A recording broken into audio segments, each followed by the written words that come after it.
Hello friends, कैसे हो आप सब। तो आज हम सॉल्व करेंगे क्वेश्चन पेपर जो कि है PSOE 146 का, यानी कि विवाह, नातेदारी और परिवार वाला जो चैप्टर है ना, जो बुक है उसका। ठीक है, तो ये जून का होने वाला है। दिसंबर का हमने पहले ही सॉल्व करा रखा है, वो आप जाके देख सकते हो प्लेलिस्ट में, जिसके अंदर आपको ये प्लेलिस्ट मिलेगी ना इसकी, उसी प्लेलिस्ट के अंदर होगा बेसिकली वो भी। ठीक है, तो सबसे पहला क्वेश्चन हमारा आपके सामने ही होगा।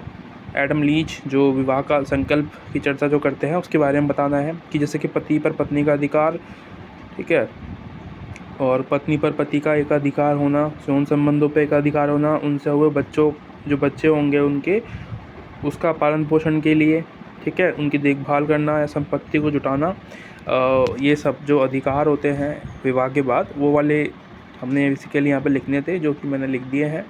अगला क्वेश्चन हमारा आता है परिवार और कुटुंब में अंतर बताना था बेसिकली यहाँ पे।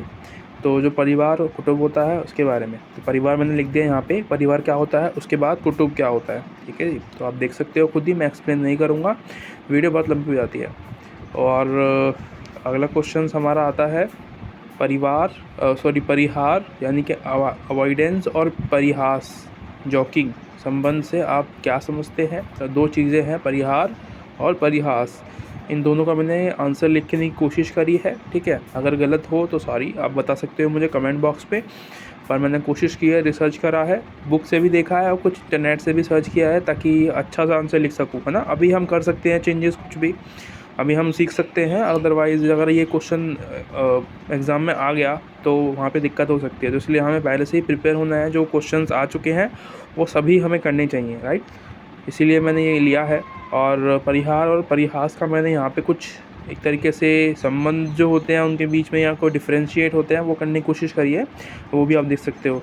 इसको आप और भी बड़ा कर सकते हो, ये मैंने सिर्फ 2 ही पेज में लिखा है अपने अकॉर्डिंग, मतलब कि क्योंकि मुझे पता है मैं अपना आंसर एग्ज़ाम राइटिंग में अच्छे से लिख सकता हूँ। ठीक है, तो मैं क्या करता हूँ, जब मैं घर पे लिखता हूँ तो बस मैं सीखने के लिए लिखता हूँ उस चीज़ को, ताकि मैं उसको सीख सकूँ, क्योंकि जब हम एग्ज़ाम में लिखते हैं तब हमारे दिमाग में काफ़ी सारी चीज़ें होती हैं, तो पॉइंट्स ज़रूरी है याद रखना। ठीक है, उसके बाद हम डिस्क्राइब तो ईज़िली कर सकते हैं ना उस चीज़ को। अगला हमारा क्वेश्चन आता है, क्वेश्चन नंबर 4, जो कि है रैडक्लिफ ब्राउन द्वारा प्रस्तुत अफ्रीकी जनजातियों में वंशानुक्रम संबंधी अध्ययन पर संक्षेप में लिखिए। तो जो जनजाति का जो ब्राउन ने बताया है ना, अफ्रीकी जो जनजातियां हैं उनका कुछ विवाह का विवाह के बारे में बताया उन्होंने। तो उसके बारे में बेसिकली उनको एक्सप्लेन करना था, जिसमें कि वो बता रहे हैं कि वहाँ पे ना एक स्टेप फादर स्टेप मदर का बहुत ज़्यादा वो है, तो वहाँ पे कोई सगा है नहीं वहाँ पे ना। जैविक फादर अलग होता है और जो सामाजिक फादर होते हैं वो दोनों अलग अलग होते हैं ना। सामाजिक फादर यानी कि आपके स्टेप फादर, जो बेसिकली मम्मी जो होती है ना, वहाँ पे जो लेडीज़ें होती हैं उनका बच्चा हो गया, ठीक है, पहले वाले फादर से, उसके बाद उन्होंने दोबारा से शादी कर ली उसको डिवोर्स देके, तो वो जो दोबारा वाला फादर होगा वो उसका अब का जो फादर होगा, उस लड़के का जो बच्चा पैदा हुआ था दूसरे वाले से, जो उसका जैविक फादर था, ठीक है, जो उसका रियल फादर था। तो ये है, ठीक, उसके अंदर हमें इसके बारे में बताना था, तो मैंने लिखने की कोशिश करी है और कुछ हेडिंग्स भी बना दी यहाँ पे मैंने। ठीक है, आप ऐसे भी कर सकते हो एग्ज़ाम में, आप हेडिंग का भी यूज़ कर सकते हो बना के, नीचे आप उसको मतलब हाईलाइट कर सकते हो, ताकि देख सके टीचर इजीली जो पढ़ने लायक चीज़ें हैं।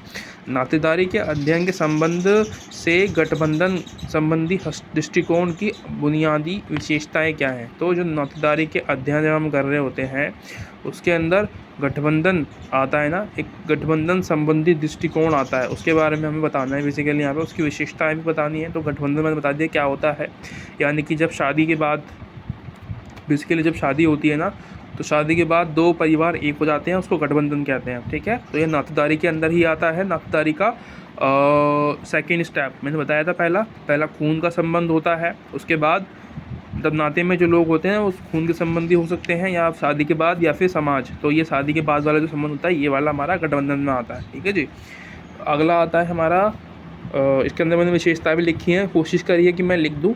ठीक है, लिखूँ मैं सबकी विशेषताएं, और कुछ चित्र बनाने की कोशिश करिए, आप ये भी बना सकते हो अपने एग्ज़ाम में। वैसे 5 क्वेश्चन ही हमें अटैम्प्ट करने हैं, पर मैंने यहाँ पे 6 कर रखे हैं, आप सिर्फ 5 ही अटैम्प्ट करके आओगे ठीक है, अपने इस वाले सब्जेक्ट के अकॉर्डिंग, क्योंकि इसमें हमारा 20 मार्क्स का पेपर होता है, एक ही मतलब पर क्वेश्चन का 20 मार्क्स का आंसर होता है। तो 100 में से यानी कि 5 क्वेश्चन हमें करने होते हैं, उसमें से 3 छोड़ने होते हैं। ठीक है, वो आपका चॉइस है कि आप 5 कौन से चूज़ करोगे, पर 5 ही लिख के आना, ज़्यादा लिखोगे तो नंबर कट जाएंगे। नातेदारी के कल्पित संबंधों के निर्माण में विचारित विविध कारक कौन से हैं? तो ये क्या पूछ रहा है, जो कल्पित नातेदारी के बारे में बताया था मैंने आपको। कल्पित मतलब ऐसे दोस्त या मित्र जो हमें हमारे सगे नहीं होते, राइट, जिससे हमारे जैविक संबंध नहीं होते हैं। जैविक मतलब हमारे खून के या डोने या फिर जो डीएनए होता है वो एक नहीं होता हमारा, तो वो हमारे कल्पित नातेदार होते हैं। यानी जो समाज के जो दोस्त वगैरह हम बना कर रखते हैं ना, समाज में जो लोग होते हैं, समाज के साथ जो हम उठना बैठना होता है हमारा, है ना, हम ऑफिस जाते हैं, स्कूल जाते हैं, वो कौन है, हमारे मित्र हैं, समाज है, तो वो हमारे कल्पित नातेदार होते हैं। तो उसके बारे में पूछा है कि क्या रीज़न होते हैं जो हम अपने ऐसे दोस्त बनाते हैं, है ना, कि इसके रीज़न्स क्या क्या हो सकते हैं, जैसे कि परिवार में प्यार ना मिलना, इसकी वजह से हम प्यार बाहर क्यों ढूंढते हैं। ठीक है, धर्म परिवर्तन मैंने बता रखा है सबके बारे में, आप अगर कंफ्यूज हो तो आप चैप्टर भी देख सकते हो, मैंने लिस्ट बना रखी है, ये पूरा करा रखा है मैंने। ठीक है, यहाँ तक तो हो चुका है मेरा, एक ही चैप्टर रह रहा है, शायद वो आज कंप्लीट हो जाएगा, जब तक आपको वीडियो मिलेगी वो शायद अपलोड हो चुकी होगी।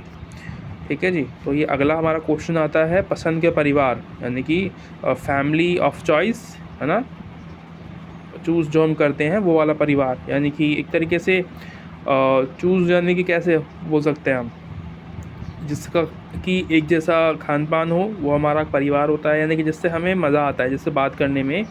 ठीक है, वो हमारा पसंद का परिवार होता है, जो हम खुद चुनते हैं, हम अपने दोस्तों को खुद चुनते हैं, राइट, कि हमारा ये दोस्त बनेगा, तो मेरा भाई दोस्त बनेगा, ऐसे करके, या फिर हमारी गर्लफ्रेंड। ठीक है, तो वो भी हमारी तरीके से फैमिली हो जाती है, अगर वो एक्चुअली में हमसे लगाव रखती है तो, राइट, गर्लफ्रेंड या बॉयफ्रेंड जो भी होता है, तो वो भी हमारे फैमिली बन सकती है। और उसके अलावा और भी लोग जो समाज के लोग होते हैं, ठीक है, जिनको हम खुद बनाते हैं, वो हमारे जैविक दोस्त या हमारे जैविक फैमिली में मेम्बर नहीं होते हैं, पर हम उनको खुद अपना फैमिली मेम्बर बनाते हैं किसी न किसी रीज़न से। तो ये रीज़न यहाँ पे लिखे हुए हैं। ठीक है, सॉरी, रीज़न नहीं है, यहाँ पे मैंने बेसिकली इसके बारे में बताया कि ये इसकी विशेषताएं क्या होती है। आप रीज़न भी बता सकते हो कि इसके पीछे क्या कारण होते हैं कि हम अपना परिवार खुद बनाते हैं। ठीक है, तो ये हो गया यहीं पर समाप्त। अगली वीडियो के लिए सब्सक्राइब लाइक कर देना, अच्छी लगी हो तो। ठीक है, एक कमेंट कर देना प्यारा सा, अच्छा लगेगा मेरे को। Thank you so much, bye, अगली वीडियो में मिलते हैं।